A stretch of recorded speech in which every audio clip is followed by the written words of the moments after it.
we take these symbols for granted. We're just brought up with them. But the real esoteric roots of them are only the most devout anti-Semites have noticed there's a Star of David on the $1 bill. Yeah.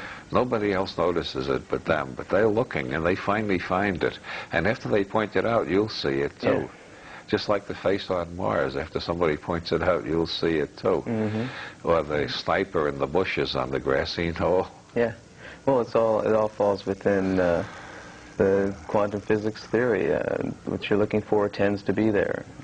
Yeah, or as... I know that's another topic. In transactional psychology, there's a saying, all perception is gamble.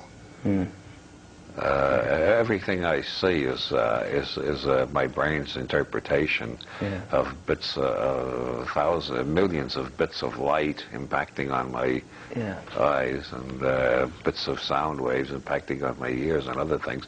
And I construct this hologram and project it outward and call it reality. And it consists of tremendous amounts of gamble and guess. Yeah, great. There's an exercise you do before your lectures I read about in Cosmic Trigger, where you have the participants take mental note of the hallway after they've arrived in the room. How does that work? Well, I have everybody describe the hall they came through. There are different ways of doing this, but let's say we have them all write down what they remember, and then we have them read it aloud.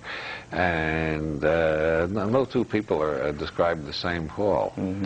I've been doing this for 30 years, and I've never found a class or a group, workshop, where two people describe the hall exactly the same. People describe things that other people don't see. They add things that nobody else saw. And most people don't even notice that they're in the hall themselves, which is what Gurdjieff calls self-forgetting. They don't even know they're there. They don't know where they are. And so you pick out from the participants who remembers the most, the champion of the group, and you find that so the sum total of what everybody else remembers is always twice as high as the... So if you had Sherlock Holmes in the class, presumably it would still work. The class as a whole would see twice as much as Holmes, even though Holmes would see more than any individual in the class. So how does an exercise like that translate to the way we should be relating to one another? Well, the world is made up of feuding and hostile groups, all of whom think they know reality and that everybody who belongs to another group is crazy.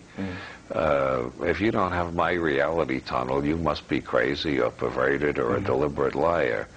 And making people realize that we can never perceive the same reality, that every brain constructs a different reality tunnel, this can decrease the amount of hatred and intolerance in the world. Yeah. Now it was a month ago or so where I first met you in person at the up in San Jose, where you're involved with a panel with Michael Talbot, author of The Holographic Universe, Fred Alan Wolf, The Quantum Leap, Marilyn Ferguson moderated, Peter Russell. The gist of the panel was the holographic theory, and what I took from it was a lot of supporting evidence for our wildest dreams. The message I brought back from the message of the panel and the whole weekend was that we really are constructing this, and we really can co-create what we want and not have to be passively sitting by in somebody else's perspective of reality. Well, we are doing it all the time, whether we're aware of it or not. So it's a matter of getting in control of doing it positively, or is there any judgment? I mean... Well, you're creating your own reality tunnel. That doesn't mean you're creating reality. Out of reality, whatever that is, out of the infinite flux of energy, you're creating your own reality tunnel, and most people aren't aware of it. Sad people think the universe is sad. They don't realize they're creating a sad universe. Angry people think the universe is making them angry. They don't realize they're making an angry universe. And of course, paranoids are the most modest people of all. They construct really fantastically melodramatic universes better than the best spy novels, and they take no credit for it at all. They don't realize what great artists they are. Well, this I guess That's the difference between me and, you know, Salvador Dali said the only difference between me and a madman is that I'm not mad. The only difference between me and a paranoid is that I take full credit for all the weird pictures of the universe I create. Well, this brings us back to the question of the Illuminati, be it a paranoid concept or be it reality. I mean, the most paranoid person would be creating that possibility. Is that right in that line of thinking? Or is that? Well, yes. I prefer to assume if the Illuminati exists, they're on my side. Mm-hmm. Otherwise, I've defined myself into a loser script right away. Right. Who wants to be in a loser universe? I prefer to be. So, if they exist, they're helping me. Yeah. Or they're certainly not minding you looking into the topic. It's like the power elite. I've always defined the power elite as myself and my friends, because anything else right away puts you in a one-down position and discourages you from doing your best. Right. So I assume I am part of the power elite, and then I look around and you say, well, why does Rockefeller have more money than me? Obviously, money is not the key to power. The key to power is wild, creative ideas, bizarre ideas, new information, wackiness. Look at the Renaissance. Look at California today.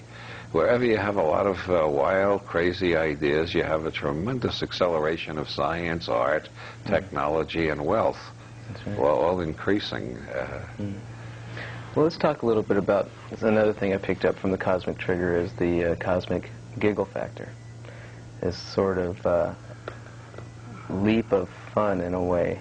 Yeah, well, the Cosmic Giggle Factor is a group art project involving dozens of writers, not all of whom have publicly acknowledged that they're parts of this. But the Cosmic Giggle Factor is intended by planting enough clues and scattered throughout movies, TV, books, and so on, enough clues for people to realize something weird is going on and make them wonder what it is. Well, there's a lot of power in that, and I guess the point is to convince people that it's much stranger than you realize, and that in itself is liberating. Well, like Max Headroom is on Channel 23. And there's a James Garner movie in which every time he gets enough money, he right away goes to bets it on 23 on the roulette wheel and always loses. And you find a lot of other 23s scattered around here and there. And Richard Condon's novel, Mile High, there's supposed to be 23 mafia families that run the United States. Where he got that from. Well, anyway, the more of these 23s you notice, the more you begin to tune in on the Cosmic Giggle Factor. Yeah, specifically that number. It's numerologically, it's a 5. There's a lot of correlations. Why would you think the 5 would be the root of that synchronicity? I mean, is there? Well, the Great Pyramid on our dollar bill, that has 5 sides if you include the bottom. And, of course, the Pentagon is 5-sided. And Pentagon or the star? All members of the Pentagon are honorary members of Cosmic Giggle Factor conspiracy. Oh, really? Honorary members, they've been we regard them as the Order of Quixote. Well, we call them the Knights of the 5-sided Castle. That's right. Now, weren't you actually there at the demonstration to try to exorcise the demon of the Pentagon? Yes, back in 1968, I was part of that big demonstration. As a matter of fact, since the statute of limitations has expired, I can say safely and with some pride, I smoked pot on the steps of the Pentagon. Those were the good old days. Yeah. So was there ever anything after that, people feeling that they had done some exorcism? Or? Well, no, we were never able to form the full circle, so the demon is still in there, as you can see by American foreign policy. Right. Now that they don't have a big enemy like Russia anymore, they're desperately hunting around for somebody to be the enemy, and they're trying to build up Saddam Hussein and Noriega. They got to find an enemy somewhere because they got all these weapons, and what are they going to do with them if they don't use them to blow people up?